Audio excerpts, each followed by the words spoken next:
Microphone check. Oh, there it is. Microphone. Microphone checking. Microphone. See if that's it.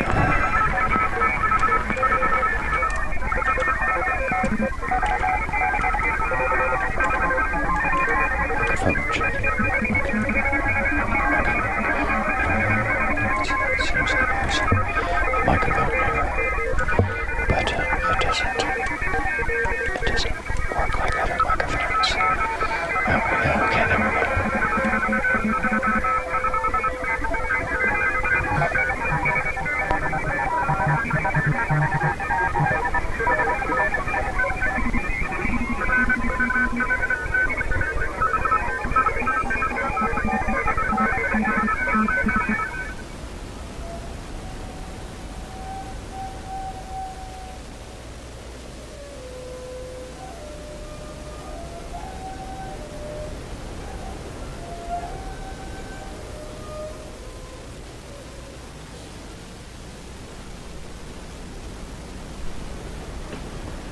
Hey, what's up out there, people? So I'm trying to get one of the. I'm trying to get the face cam up. Hold on. Not sure what the hell's up with that. Hold on a second here.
So much better.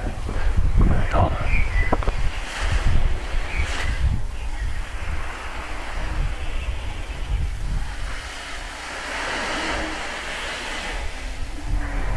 Oh, much better. Okay, yeah. Okay, where's this switch? Shit, the camera was supposed to be up there. It was up there.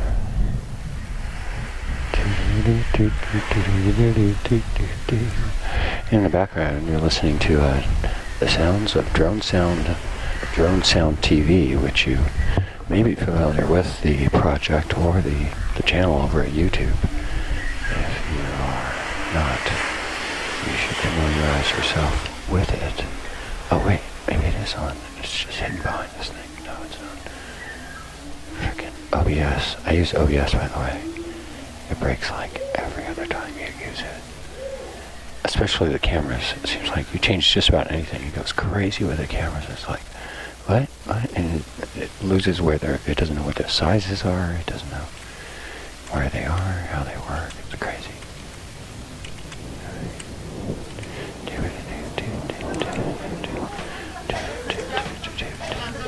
Hey, yeah, ta-da! There we go. See, I told you I exist. Oh, no, I don't think I ever explicitly said that. Sorry, there's like a bunch of kids here speaking Italian backwards. Now, as I said before, that is the sound of... I'm totally pegging the mic here. That's the sound of DronesoundTV, which is the 24/7 autonomous drone sound pirate TV stream. I really should pick a few things that it does and not everything. Anyways, of course, now I'm finally coming in on the other side of the room. All right, hold on. So let's fix that. We're going to straighten that up, and then we're going to come right back here. It's going to be, I feel like totally like a split. No big deal.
It's the switch. God.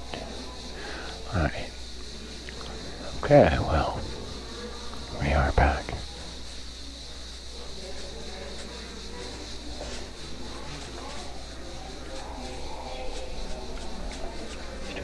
Okay, there we go. Ta-da! Hey, how are you today? And me, I am well too. Okay, cool. Hey, special news today. I have an agenda. Yeah, that's right. We have an actual plan for today's show, and I'm way close on the mic as usual. Welcome. If this is your first time joining, I need to warn you, I have really notoriously bad microphone skills, so forgive me for that, but I make up for it in other surprises, as you'll discover. If this is your first time, welcome. Do check out the profile for information that might talk a lot about the way I compose beats and stuff, but that's not what today's show is. Today's show is my weekly geek session. Pardon me. And about the one time a week that I actually talk. As the rest of the time I just spend with machines and robots and all that. Okay, so, pardon me. See, usually if I do talk, the mute button is right next to me, but it's way over on the other side of the room right now. So, still need to replace that headset mic that I was using. Alright, enough with that. I'm all like scrunched over and getting into the microphone. On the screen, what you're seeing, I think I'm going to adjust the scenery here while I talk. On the screen, what you're seeing is DronesoundTV. Basically, this is the visual output. Well, I'm like jumping straight into the agenda. Hold on. Disclaimer. Oh, disclaimer. There are some spoilers in today's geek session. So if you don't want spoilers for my upcoming projects, which will be surprises and stuff you might want to participate in, then you might want to check the replay on YouTube instead, which will be edited and have the spoilers taken out, of course. So today we are planning, I should like type up the agenda or something. Hey, yeah, let's do that. That'll be interesting. Exercise, a good way to boot up the show, maybe. Alright, today's agenda is, let's see. First of all, there are spoilers in today's show, as I mentioned previously. We're going to catch up on the YouTube API hooks for DronesoundTV. Just going to show you some of the cool new things that's doing. I don't have the code out yet, and we can't show you the video because we are running a stream right now, which is not DronesoundTV. So when I'm running this show is or one of my beat shows is the only DronesoundTV. Well, the only time that's not on. Let's see what else have we here.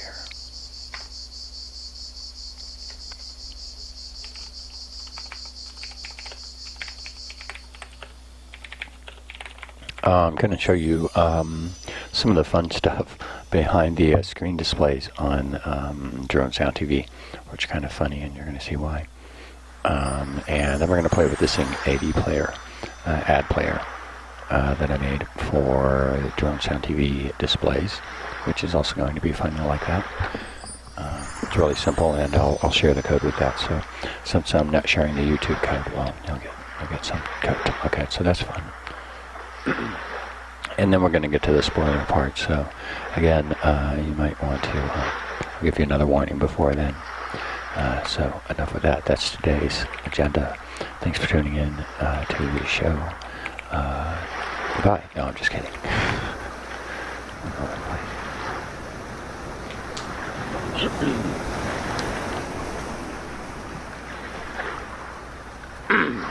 Again, let me disclaim this show is about the one time per week that I talk, so it always takes me the first bit of the show to get used to talking again.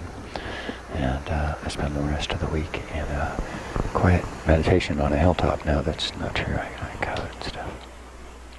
Work on my other projects. Anyways. Okay, so again in the background you are listening to Drone TV. Sorry, formerly known as Drone TV. I've renamed it to DronesoundTV. Domains that I own and stuff like that. So I have the Twitter and the YouTube and all that. That's cool. You know what I discovered in last week's show? That I actually talk a lot better if I'm standing up for some reason. I don't know if I'm going to be in a position to do that today, though, because I need to sit in front of the keyboard here. So maybe I'll move my camera around. So, DronesoundTV, not to be like the hyping thing, I know there's plenty of hyping for DronesoundTV. We're not going to do that here. But we are going to talk about some of the stuff I've been doing for it because it's fucking hella fun, actually. So, damn, where's Cowboy Mike? So we have a patron saint on the show. I have patron Cowboy, actually. Cowboy Mike, he's supposed to be around. He's sort of like a mnemonic to remind me not to curse on the microphone, which used to happen a lot. I'm going to put him right up here where I can see him, but you can't. Okay. Oh, the cameras, right. Quick reminder, you are, of course, in control of the cameras, which you cannot see. There it is. So one of the cameras, at least, which is up, the desktop camera, when the various DronesoundTV displays are not overlaying the camera and you thus can't see it by design, you will see, hey, there you are, the camera right there. Center, front and center in that view is the Raspberry Pi that runs DronesoundTV, as previously mentioned. Hold on, I'm going to adjust the filter here.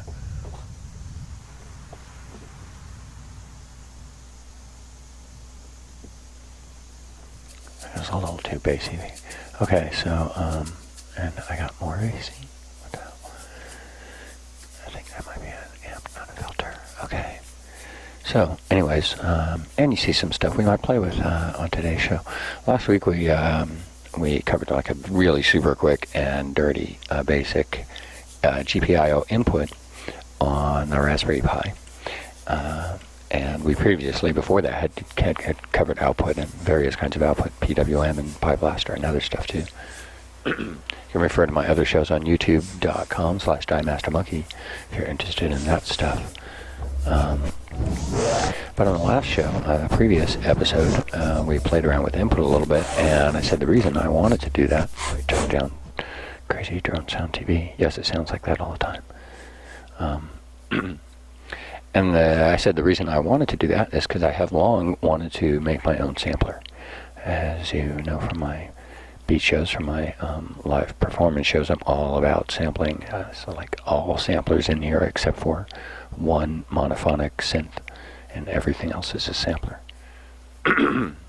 So I've long wanted to make a really crazy monkey-inspired sampler, and of course a prerequisite to that is a basic input on the Raspberry Pi.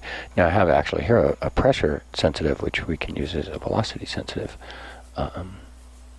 trigger here, and we might get around to playing with that. It's actually on the list, so I may build on the really preliminary basic work we did last week on capturing switches and stuff.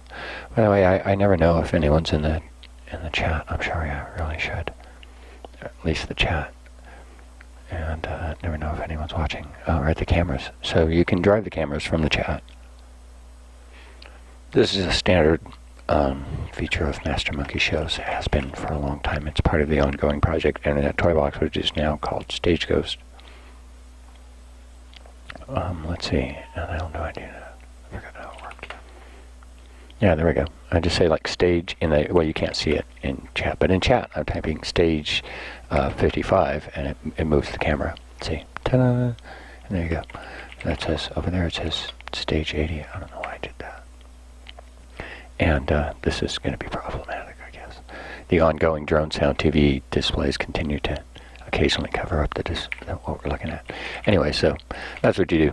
In the chat, I'm typing commands anyone can use. It's wide open so that anyone can move the cameras from the chat. This is, as I said, a standard feature. Common to all Master Monkey shows. And could be common to yours too. If you're interested in adding this kind of feature to your show, let me know, and I'll hook you up. If you got like an audience and stuff, because I'm really interested in seeing what would happen with someone who had this and also had an audience, not like me. Okay. Let's see. So. Right, the agenda, YouTube API, and maybe I won't show that. Anyways, after the show, I'll tell you, after the show, go to go to YouTube. Crap, I don't have like a fast link for it yet. Anyways, just search for Drone Sound TV on YouTube. It's the only one named Drone Sound TV, just like you see up there on the screen right now. And if you search for that, you'll find the channel and check it out. And you'll see that it now reports on every sound that it involves in the mix, and includes the links to the actual sounds, so that listeners can go and rate the sounds and stuff, which is cool because it's kind of a feedback loop. It allows people to kind of steer Drone Sound TV, because the more popular sounds are played more often on Drone Sound TV. They're selected more often. It's just part of the algorithm. By the way, if you're interested in how that part of all of that works, there's a whole other show that's already covered that, and you'll find those videos on the Drone Sound TV channel as well. Okay, I actually basically decided to skip the more talking about the YouTube API interface for Drone Sound TV, because I don't have the. I'm not ready to show you guys the code yet. It's shareable and everything. There's nothing secret in it. It's just ugly. I'm not willing to put it on the screen yet. It still needs more cleanup. But okay, now we're going to get to the fun part. So quick breather here.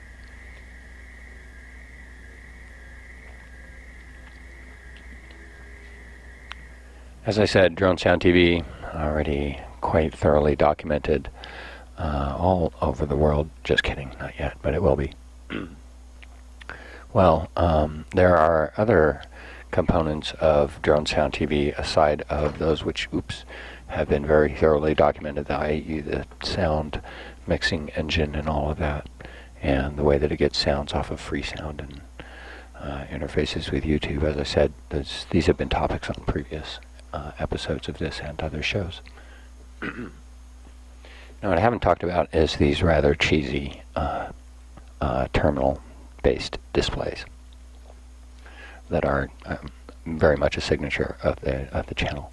Not my channel, but Drone Sound TV. It's really just a set of different scripts to kind of simulate different stuff, and it really grew out of. Actually, let me back up a little bit. And I put this on the agenda too. Why didn't I go back to the agenda? Back to the agenda, damn it. Okay, here's the thing. The sound off of, back to the image, I want to make sure you guys can see the camera. There we go. The sound of Drone Sound TV is generated on this here Raspberry Pi. You can see the audio cable coming right out of it. So I'm taking both channels. It's a stereo cable. The only other input there, aside of the power, is that RJ45, that's the Ethernet cable. So, and that's it. There is actually a Bluetooth thing plugged into it. That's not part of Drone Sound. It doesn't have an LED plugged in because that flashes when users in the channel make a request. That's a whole other thing. But you'll note there is no video out. See, so there is on the Raspberry Pi. I should have like a pointer thing. I think I do. So, on the Raspberry Pi, there is an HDMI out. There it is right there.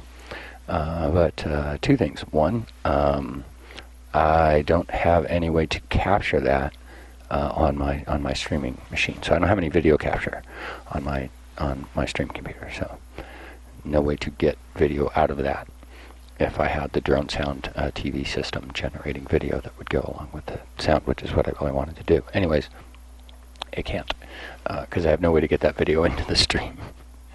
And so it doesn't. Additionally, I don't have anything in my house that can take an HDMI signal, so I'll have to get something. Otherwise, I would really just point the camera at it, which might be really cool and noisy and lo-fi in the way I like things anyways. So that's why that's happening in the first place. That was the long, thorough explanation of why I'm using terminal ASCII and ANSI-based displays on Drone Sound TV, because I don't have video output capability yet. And I'm hoping to get a video capture thing, and then that will open up lots more capabilities. In the meantime, the show must go on, and I just have ANSI and the window capture capability of OBS. So this is a window capture you're looking at right here, and just like my usual shows. So anyways, I have, for instance, a Really simple. Here's a simple script here. Oh, actually, this is a Perl script. What the hell does this do? I'm like trying to figure out while I'm talking about it. Oh, okay. It has a list of compound commands here that do different displays. One of them, for example, says clear and uptime, and then it runs a shell script called creds, and then it sleeps for a little while. The result is this. So this is one of the displays that you see when you're watching Drone Sound TV. The creds, what is, oops, nice work, monkey. What does this do? So the creds script, it prints out like the last few relevant lines of the Drone TV run log with some header and stuff. Anyways, bottom line is it looks like that. That's all you need to know. It looks like that, and that's part of the displays of Drone Sound TV. So sometimes it shows this, sometimes it shows other things. We'll go back to what else did it do? One of the other things it does is it will clear the screen and run this thing called adRandom. adRandom is remember I showed you this last time. You can use the file command on Unixes, including Raspberry Pis, of course, to find out what kind of file it is. And it finds that adRandom is an ASCII text. Thanks, lots of help. Well, other files, it can be more useful to you if you don't know what kind of file it is. So if you're ever wondering, that is the command you want.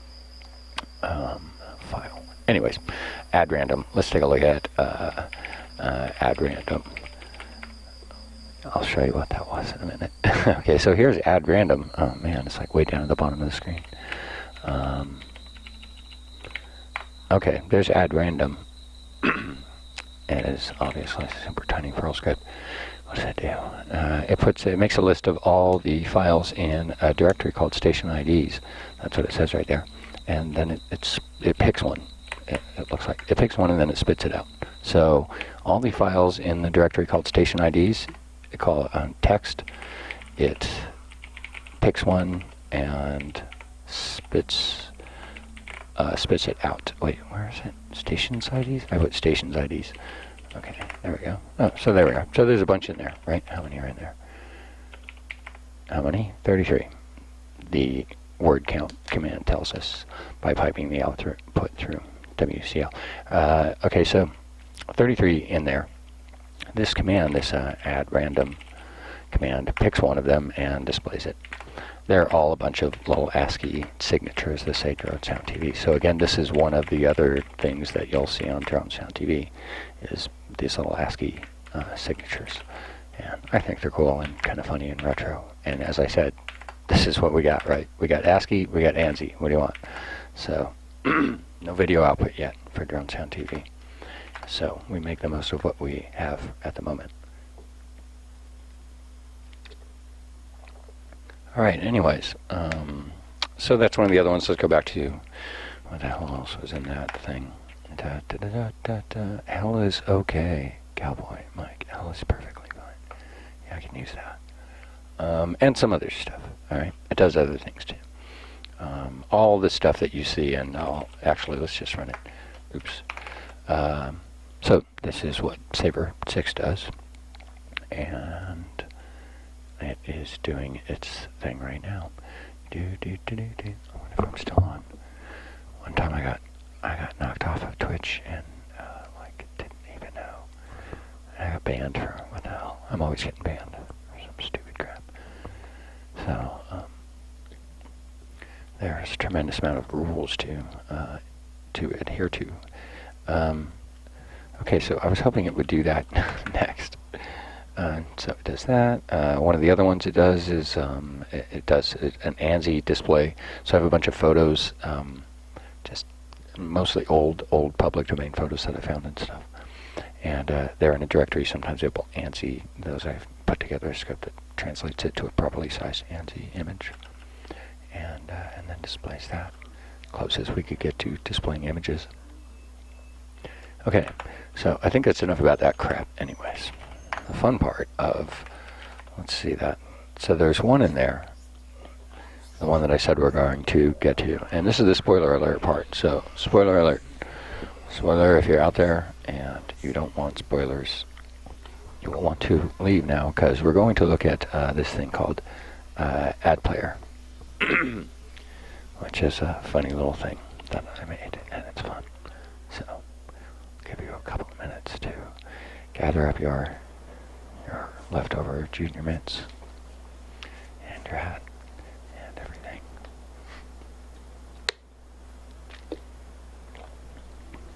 Okay, so anyways, among the displays, as I said, there's add random and there's the creds script and some other crap we don't really need to cover. Boring. But there is also this thing. Let me make sure the toy box is still running. It is. Okay. This other thing, adPlayer. So it's only going to tell me it's ASCII text, of course. Well, hey, look, this time it recognized it as a Perl script. So see, the file command is your friend. File is your friend. So let's take a look at. I know you're wondering what that is. Maybe someday I'll show you. Okay, so. So let's take a look at add random. Wait, maybe I'm jumping in too fast. I'm probably jumping in too fast. All right. Well, here's what it looks like. It's 34 lines. I just didn't want it to be a mystery, right? You shouldn't. I hate when people like things are like a mystery. So whatever the heck it is, adPlayer. It's not that complicated because it's 34 lines and hell, 10 of them are comments right up front there, right? There's at least a couple more. So it's really like 20 some odd lines. 20 some odd lines of code, of Perl. And we're not going to show that yet. So adPlayer. Now, what? How? Shit. I just realized I don't remember how it works. adPlayer. Oh, and then you give it a file. Okay. So in the saver script, I'm giving it this file here. This file called ads. Blah blah blah blah blah blah. I don't know. I guess I'll just copy that. Save myself the trouble. So in the ads directory, which are not really ads. There's a reason it's called ads. There is one file and a link to a previous name of that file. Now, if we take a look at that file, yes, I might be getting way ahead. This is all spoiler stuff, by the way, you guys. So I gotta tell you. Right, relay, what the heck's up with this? It's intro. Okay, see, there we go. Huh? Fine. I'm just gonna go in there. Alright, so there's what it looks like, right? And it's just like seems to be this weird output thing. Okay, so here is what the adPlayer does. And that 20 lines of Perl or whatever. It does this. And so again, final warning, we're going deep into spoiler territory now. So if you do want to be a, let's say, player participant of the thing that I might be working on next, then you might want to step out of the room. And so, okay, so here we go. So adPlayer. So you give adPlayer the name of a file, and this is what it does in its regular text file. So this is what it does with it.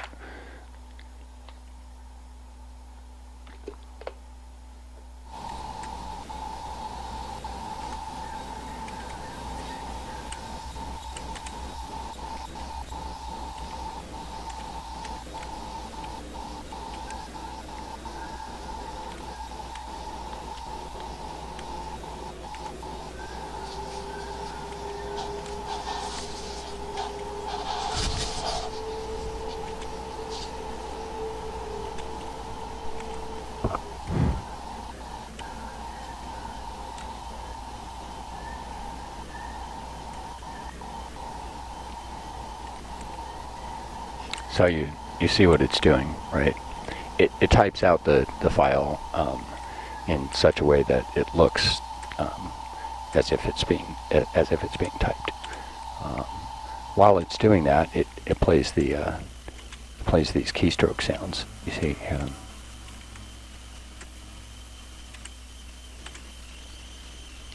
back there, so that it sounds like it's doing that, right? Okay, so now we're back to reality. Now I'm actually typing. That's me typing that you're hearing now. Actually, you know what I realized? It's a little hard to hear with Drone TV actually running. So I'm going to actually shut down Drone TV. Okay, so we won't have a bunch of those weird sounds going while we're doing. And you'll be able to hear the typing. So I'm going to do this again. So this is adPlayer running with, it's difficult for you to see. I'll just push it over the screen like that so you can see. There we go. So this is the command I'm running, adPlayer, and I'm passing it the argument of this text file, right? Here's how it responds to that.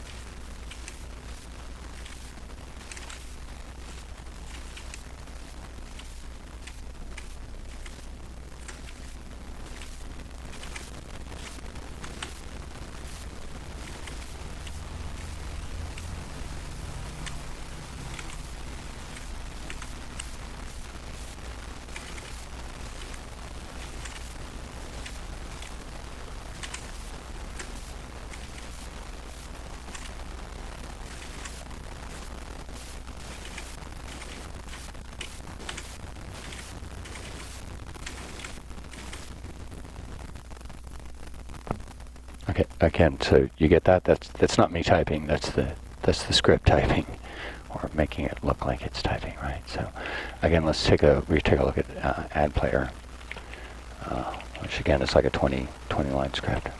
If you take out the comments and stuff, really nothing much happening in here. I'm going to skip past the like variable assignments and stuff, and let's just look at the important part here. What it's doing is it opens up in Perl, and this looks quite a bit like PHP, and a little like actually opening a file doesn't look the same in Python, but this is what opening a file in Perl looks like, or part of it. So it takes the command line argument to find out what file to open, and then it opens it and refers to it under a file handle called in, right? And or it chokes.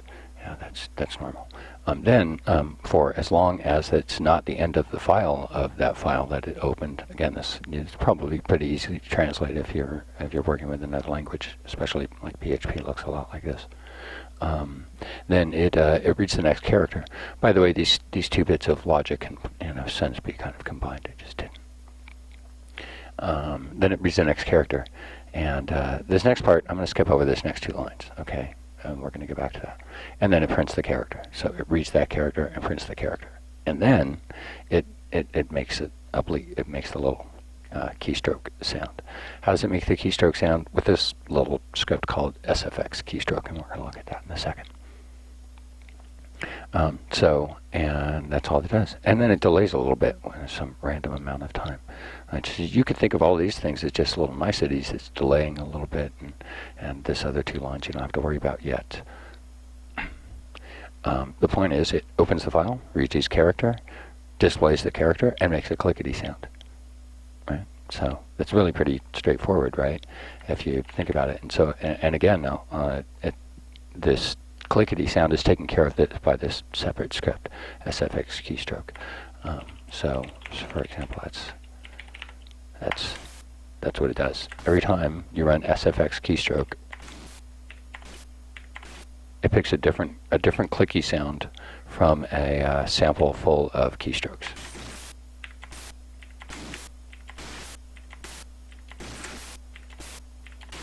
Now I know you're getting some noise on there, and I apologize. The audio quality of the quality of the audio output from a Raspberry Pi is, let's face it, not audio file level or anything like that. And I'm strongly considering moving DronesoundTV to a Mac Mini, purely for the sound quality.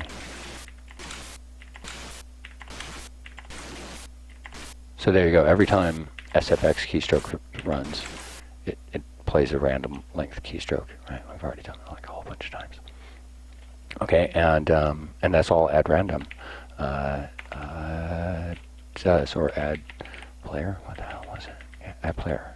There we go.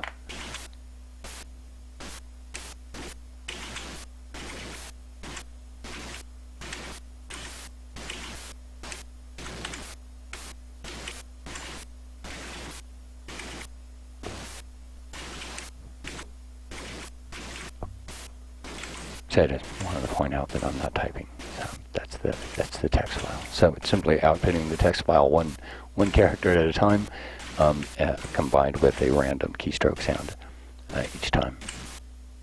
There's also some silent or near silence in the sample that it's using, so that sometimes there's almost no clickety, and sometimes there's a loud clickety or something, and it also varies the length of that. So that's how that works. Now, right now, there's only one of these displays on DroneSoundTV, but there's going to be a bunch of them, and there's a reason for that. And I'm not sure if you have been watching the actual output of this text file, but if you have, then you might get where that's going, what that's all about. So it's adPlayer. I had in the agenda, I thought, oh, here's an idea. Well, we'll make one. Okay, so like uptime. Yeah, there's a good example. All right, so here. So if, for example, I wanted to make it seem like I was typing uptime, I'll just do this. We're going to do this right now. We're going to make one, and we're going to add it to DroneSoundTV. Call it uptime. And we're going to call it system uptime, because it's going to look like it's doing system uptime, right? And it's going to say, literally going to, yes, this is what I did. It's true. There's a Control-C in the text file. Actually, don't worry about this part yet. But there's a Control-C in the text file, and that makes it look as if I've hit Control-C and stopped the thing, right? Yes, I'm a notorious prankster. Okay, so, and then it's going to do uptime, and you'll see where I'm going with this in a second. It's going to do uptime, and then uptime is going to respond, but it's not really going to. You'll see. Okay, so, and then that's it. So now there's a file in the ads directory called sys uptime. There it is, right there. We can take a look at it just to make sure it is what we expect it was, and it is. And now we can use adPlayer to play that file instead of the other file that we were looking at, sys uptime, and it will look like this.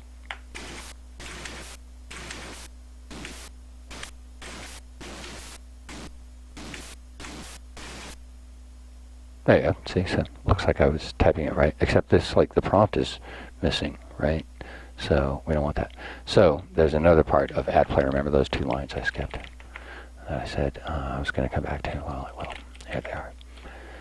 Lines 22 and 23, and I will post this code.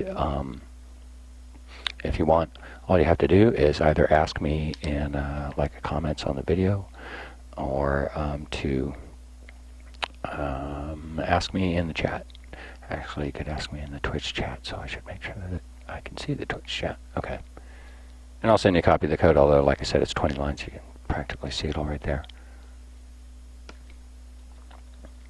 Okay, so, but there are two other little features in this thing. And it's this one. This one just says that if the next character, these two, you can hardly see the cursor, right? Of course you can't see the cursor, it's so tiny. Well, lines 22 and 23 say, respectively, that if it should encounter a greater than symbol, a greater than character, then it should set a variable called human to 0. And as you imagine, this means this is not human typing. And it should set a delay range, we're going to call this variable, delay range to 0, and to skip the rest of that bracket, the rest of that code statement there, and to not process that character any further, which is fine. It just says go to the next character, right? So there is no further processing after that next. It just like goes right back up to the top of the loop. This is pretty standard. There's a next in PHP, and I think there's a next in Python as well. Okay, if it is a less than symbol, then it should set the human variable to 1, and it should set a delay range to 0.3, and it should sleep for a second. And there's a reason we're using that sleep, by the way. And it should sleep for a second. What does this mean? Well, if you notice down here, it says that it only makes this, it says play the sound effects sound, which is what this is in Perlese. Perlese, this means play that SFX sound, only because we set it to the SFX keystroke script, remember. Play the SFX sound if the human variable is set to 1, right? So this means that should the text contain a less than symbol, the human variable will be set to 1, and subsequent characters, when encountered, will be accompanied by the SFX sound as human is equals 1, right? And the delay range, obviously, as you can see here, when it is, another way to think about it is when it is not human, when the human variable is set to 0, the delay range is 0, which means there's not going to be a delay, right? So the result is, in the text, we're going to modify that file.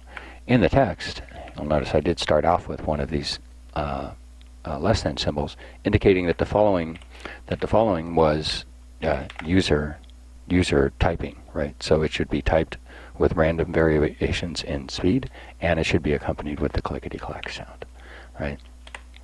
Now this part right here, the next line, what we want, right, is the standard Unix prompt thing, right? Something like, right, something like that. There's going to be. Did I get that right? I think I did. I only lived there on the freaking road. It's only my entire life. I forgot the $sign. Okay, so this part right here, right, is system output. It came from the system. So we want this to be like boom, bam, boom, right? No, was a slash? Yeah, that doesn't look right to me. I guess that is right. All right. Okay, so this part is system output. There should not be a clickety-clack, and there should not be any delay. So I put in a greater than symbol, and this part comes out like bam, you know, like right away. But then this uptime part, right? This should be actually on the same line, but it should come out like a user had entered it. So I put this less than symbol, and it switches back to user mode, right? So with random variations and then a clickety-clack. Yeah, no, pretty clever, huh? Yeah, pretty simple. Let's see, so, and then it is done. That's it. Okay, cool. So, now we're going to do I'll do the adPlayer thing again. adPlayer adds sysuptime and TXT. There we go. So it looks like I hit Control-C, and then the prompt comes up, and then I type uptime, and then nothing happens, right? It's kind of cool, if you think about it, especially because then we can just do this, right? Okay, we'll follow it with a real uptime, and now it types uptime. It hits Control-C, it types uptime, and then you see uptime. So yeah, I'm going to add this to the screensaver rotation, so-called screensaver rotation, the saver script, and occasionally it will appear to check the system uptime, but it won't be really checking the system uptime, but it will be checking the system uptime, and it'll look like I've interrupted the screensaver flow in order to do this. And there's going to be several of these, and there's a very good reason for that. I want to start the drone TV thing again. It runs 24/7 here, actually. Even when the stream's not on, it's still on my speakers, so I just like it. I made it for myself anyways, to begin with. So the clickety-clackety thing. So I'm going to have a whole bunch of these different displays, and there is a reason that some of them will be trivial. It's because when you are writing an alternate reality game or something like that, right? Part of it is in creating an environment that appears really convincing and authentic, and that's why I'm going to have these displays where, you know, normal things are happening or appearing to be happening. That way, when abnormal things, you know, happen that are part of the storyline or part of advancing the storyline, which is what's going on here. A storyline will be advancing within the fabric of DronesoundTV using the displays, because I mean, I got text and I got ANSI. What else can I do, right? I kept looking at this going like, well, until I get video capture or something else, what else can I do to like add on to the visual part of DronesoundTV? And you know, it's text. So what do you got, man? You got text. It's writing. So to really make the best use out of the text part of this display, I mean, just resort to writing, and that's where this is going. An ARG to take place, a small ARG, very small. Please, I've done 2 ARGs, a micro ARG and one that was big enough to make me never want to do another ARG again. So this is going to be a really, really small micro ARG that grows gradually and slowly for a small audience, and it's going to be mostly passive, and it's not going to be crypto heavy, because man, that stuff gets to be a lot of work keeping up with people, because they're fast. They're really fast, faster than you expect. Anyways, enough ARG war stories, ARG war stories. So that's what that's about. And as you watch DronesoundTV, you will see more and more strange displays and like parts of the story being advanced. They'll be communicated in the in this way as part of what appears to be system interactions, right? Just like, again, so now I'm going to play I'll play the original one again. I'll just go back to the screensaver script. So you'll see, maybe with some context, you'll understand what that was doing and what that was all about. The point of that fake display that appears to be hooking up relay stations and stuff is to offer a really kind of exclusive rabbit hole there. So part of the entry point to the whole storyline is actually hidden in that display. And so far no one's caught it, which is great. I like it that way. This is the way these things should work. So also gives me more time to continue building out in front of it. Because actually, so once players find your rabbit hole, or one of them or whatever, trust me, they would, if they decide to turn their attention to it, they eat up all the content really fast. It's a whole thing. So this mechanism, I've really thought about it. I mean, I sat down and thought, like, how can I gradually deploy content in a way where they just don't chew through it? Like the ARG audiences will, trust me. They will stay up for 3 days straight, completely chew through all your puzzles and everything. So, anyways, this is all the behind the scenes spoiler alert stuff I warned about. But I think I think this was a good show today. I don't want to get into the sampler stuff because I think I'm spent. And like on my beat shows, I've learned over the past almost year of streaming. Thanks a lot, by the way, out there to all the lurkers power the channel, and everyone else who's been a supporter of Master Monkey. It's been a long, strange trip, as they always say, but it's been a great thing. It's done great things for my personality, I think. Maybe the opposite. Anyways, enough of that. So, thanks a lot, you guys, for tuning in. Hope you had a good time, and if you do, tell your friends. If you didn't, tell your enemies. And as always, stay true, stay low. Monkey out.